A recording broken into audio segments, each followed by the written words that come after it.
ഭാര്യയുമൊത്ത് ചുറ്റി നടക്കുന്നത് കണ്ടാൽ ആർക്കായാലും വിഷമം തോന്നും. എല്ലാവരും പോലല്ല എന്റെ അച്ഛൻ. എന്റെ ഇഷ്ടത്തേക്കാൾ വലുതായി ഒന്നും അച്ഛനില്ല. ദേവി അച്ഛനെ പറ്റി പറയുമ്പോഴെല്ലാം എനിക്ക് അസൂയ തോന്നാറുണ്ട്. എനിക്കൊരിക്കലും അത്തരത്തിലുള്ളൊരു സ്നേഹം അനുഭവിക്കേണ്ടി വന്നിട്ടില്ല.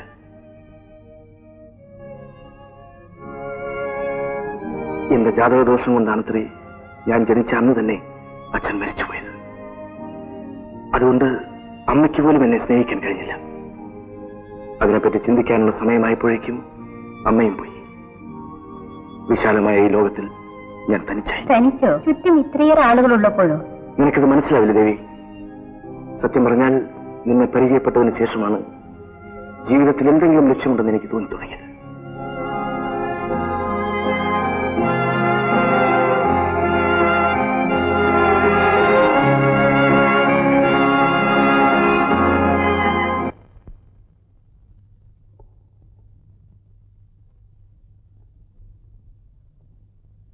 വരൂ വരൂ, ഇരിക്കൂ.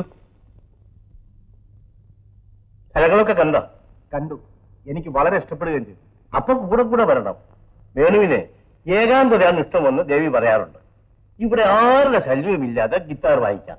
വേണ്ടി വന്നാൽ കവിതയും എഴുതാം. അപ്പൊ ബാങ്കിൽ ജോലിയൊന്നും വേണ്ടേ? ഓ, ഒഴിവുള്ളപ്പോഴത്തെ കാര്യമാണ് ഞാൻ പറഞ്ഞത്. സൗകര്യം കിട്ടുമ്പോ ഞാൻ വരാം. എനിക്കൊരു സംശയം. വേണു ഒരു കല്യാണം കഴിച്ചാലും ഭാര്യയെക്കാൾ ഈ ഗിത്താറിനെ സ്നേഹിക്കുമോ എന്ന്.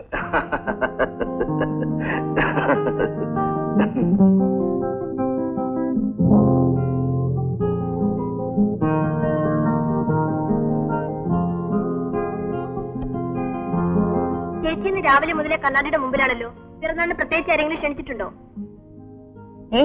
വേണ്ടാത്തെന്തെങ്കിലും പറഞ്ഞിട്ടുണ്ടല്ലോ. ഞാൻ എന്ത് പറഞ്ഞു? ചേച്ചിയുടെ പിറന്നാളിന് കൂട്ടുകാരികളെ ആരെങ്കിലും ക്ഷണിച്ചിട്ടുണ്ടോ എന്നല്ലേ ചോദിച്ചോളൂ. ഇതാ പറഞ്ഞത്. കള്ളത്തിന് മനസ്സിലുണ്ടെങ്കിൽ പിന്നെ അതേ തോന്നുള്ളൂ എന്ന്. നോക്ക്, കുറച്ചൊക്കെ എനിക്ക് മനസ്സിലാകുന്നുണ്ട്. ഞാൻ അടുക്കളയിലോട്ടൊന്ന് ചെല്ലേ. അച്ഛൻ അമരത്തുനിന്ന് വന്നാൽ ഉടനെ കാപ്പി ചോദിക്കും. എല്ലാം എടുത്തു വെക്കാൻ പറ. എല്ലാം റെഡിയായി ചേച്ചി. ഏതായാലും ഒന്നുകൂടെ ചെന്ന് നോക്ക്. പോ.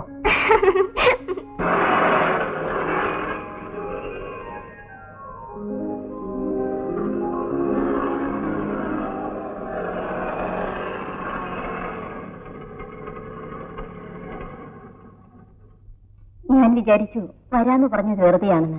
വെറുതെ ഞാൻ അങ്ങനെ എന്തെങ്കിലും നിന്നോട് പറയും? നീ പറയാറുള്ള മ്യൂസിക്കൽ ആൽബം പിറന്നാൾ സമ്മാനമായി തിരികട്ടെ.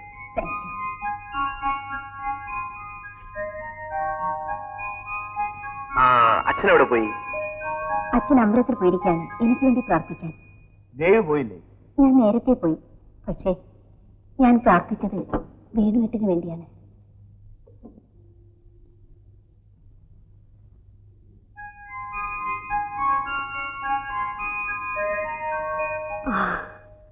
ഇനി ഇതിൽ ഒരു ഫോട്ടോ കൂടി ഒട്ടിച്ചാൽ മതി. അതിന് അച്ഛൻ സമ്മതിച്ചു? അച്ഛൻ എന്താ സമ്മതിക്കാതിരിക്കാൻ? വേണുകെട്ടനെ അച്ഛന് വലിയ ഇഷ്ടമാണ്. അതല്ല, ഞാൻ ആരുമില്ലാത്തവനാണ്. ആ കുറവ് തീർക്കാനല്ലേ ഞാൻ വരുന്നത്. എനിക്കിതാണ് ഇഷ്ടപ്പെടാത്തത്. എന്നും ഒറ്റയ്ക്കാണല്ലോ എന്നീ തോന്നൽ മാറിയാലേ രക്ഷയുള്ളൂ.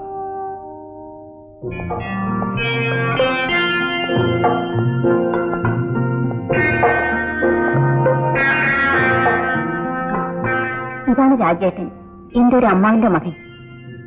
ഞാൻ വേണു. കേട്ടിട്ടുണ്ട്.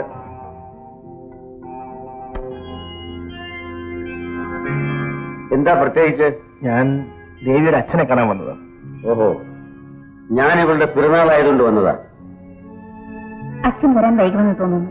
വേണുവേട്ടൻ പോയിക്കൊള്ളു. ഞാൻ അച്ഛനോട് ഫോൺ ചെയ്യാൻ പറയാം. ഞാൻ ഇറങ്ങട്ടെ mister Rajan. Cigarette? No thanks.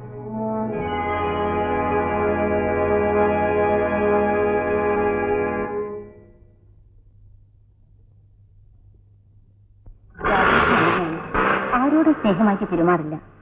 വേണുവേട്ടനെ പറ്റി കേൾക്കുന്നതേ ദേഷ്യമാണ്. സാരമില്ല, ഞാൻ പിന്നെ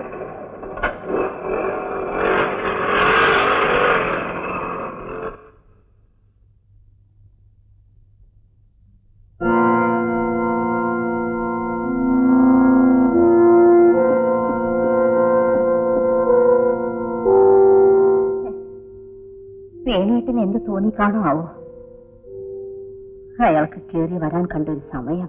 എന്നാലും ചേച്ചി എന്തിനാ വേണുവേട്ടനെ പറഞ്ഞയച്ചത്? വഴക്കു കൂടാൻ തയ്യാറായിട്ട് വന്നിരിക്കാനല്ലോ ഒരുത്തൻ. ശല്യമായി. അമ്മാവിന്റെ മകനാണെന്ന് പറയാൻ തന്നെ എനിക്ക് മടിയായിരുന്നു. രാജേട്ടന്റെ ഉപദ്രവം കുറെ കൂടുന്നുണ്ട്. ഒരു ദിവസം 3-4 കൂട്ടുകാരെയും കൂട്ടി എന്റെ ഹോസ്റ്റലിൽ വന്നിരുന്നു. അവിടെ നിന്ന് പറഞ്ഞേക്കാൻ പറ്റ പാട്. ഞാൻ അച്ഛനോട് പറയാൻ പോവാ, അയാളെ ഇനി ഇങ്ങോട്ട് കയറ്റരുതെന്ന്. സ്വന്തം വീട്ടിലുള്ളത് മുഴുവനും കുടിച്ച് നശിപ്പിച്ചു. ഇപ്പോൾ ബന്ധുക്കൾ അന്വേഷിച്ചിറങ്ങിയിരിക്കാണ് അവനെ കൂടി നശിപ്പിക്കാൻ. കാത്തിരിക്കാൻ ഒരാളുണ്ടാവുക എന്നത് ഒരു സുഖമുള്ള കാര്യമാണ്, അല്ലേ ദേവി? എന്താ ഇപ്പോഴങ്ങനെ തോന്നാൻ? ഇതുവരെ അങ്ങനെ തോന്നേണ്ട കാര്യം ഉണ്ടായിരുന്നില്ല. ഓഫീസ് വിട്ടാൽ കടൽക്കരയിലോ റെസ്റ്റോറന്റിലോ ചെന്നിരുന്ന് സമയം കളയുകയായിരുന്നു പതിവ്. ഇപ്പൊ എന്നെ കാത്തിരിക്കാൻ, എന്റെ ഗിറ്റാറിന്റെ ശബ്ദം കേൾക്കാൻ ഒരാളുണ്ടല്ലോ. വേണുവേട്ട തമാശ കേൾക്കണോ? പണ്ടൊക്കെ വെക്കേഷന് മാത്രമേ ഞാൻ ചെറിയമേരി വീട്ടിൽ വരാറുണ്ടായിരുന്നുള്ളൂ. ഇപ്പോൾ ഒഴിവ് കിട്ടുമ്പോഴൊക്കെ ഇങ്ങോട്ട് പോരും. ചെറിയമ്മയും മകളും വിചാരിക്കുന്നത് അവരോടുള്ള സ്നേഹം കൊണ്ടാണെന്ന.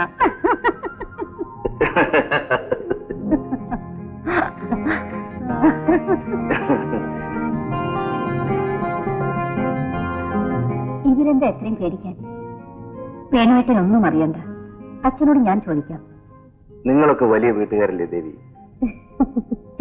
വീട്ടുകാരെയാണോ വേണുവേട്ടൻ വിവാഹം കഴിക്കാൻ പോകുന്നത്? എന്നെയല്ലേ? അച്ഛൻ സമ്മതിച്ചില്ലെങ്കിൽ ആരോടും മിണ്ടാതെ ഞാൻ ഇറങ്ങിപ്പോരും. വേണുവേട്ടനില്ലാതെ എനിക്ക് ജീവിക്കാൻ കഴിയില്ല. ഞങ്ങൾക്കൊരു ദിവസം പോലും കാണാതിരിക്കാൻ വയ്യാതെയായി. ഞാൻ വേണുവേട്ടൻ്റെതും വേണുവേട്ടൻ്റെ എന്റേതുമായിരുന്നു. ഞങ്ങൾ വളരെയേറെ അടുത്തു. അടുപ്പം. കരയാതിരിക്കൂ. എന്നിട്ട് എന്തുണ്ടായി?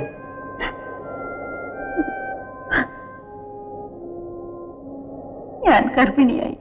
വേണുവായതുകൊണ്ട് ഞാൻ ക്ഷമിച്ചു. വേറെ വല്ലവരുമായിരുന്നെങ്കിൽ ഇങ്ങനെ ഒരു മകൾ എനിക്കില്ല എന്ന് ഞാൻ കരുതുമായിരുന്നു.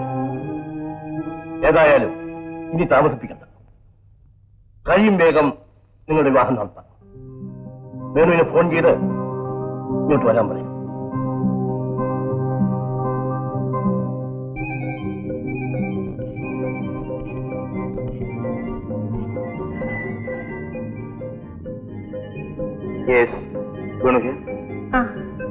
ദേവിയാണ്.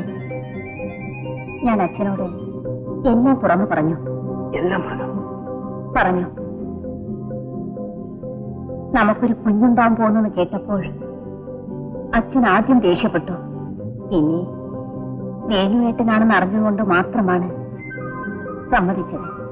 ആശ്വാസമായി. അച്ഛൻ എന്ത് പറയുമെന്നറിയാതെ ഞാൻ ആകെ വിഷമിച്ചിരിക്കുകയായിരുന്നു. ഇപ്പൊ പ്രശ്നം തീർന്നില്ലേ? അച്ഛൻ വേണുവേട്ടനെ കാണാൻ കാത്തിരിക്കാണ്. വിവാഹത്തെ പറ്റി പറയാൻ ഞാനിത് പുറപ്പെടുകയാണ്. ബാക്കിയുള്ള നേരിട്ട് പറയാം.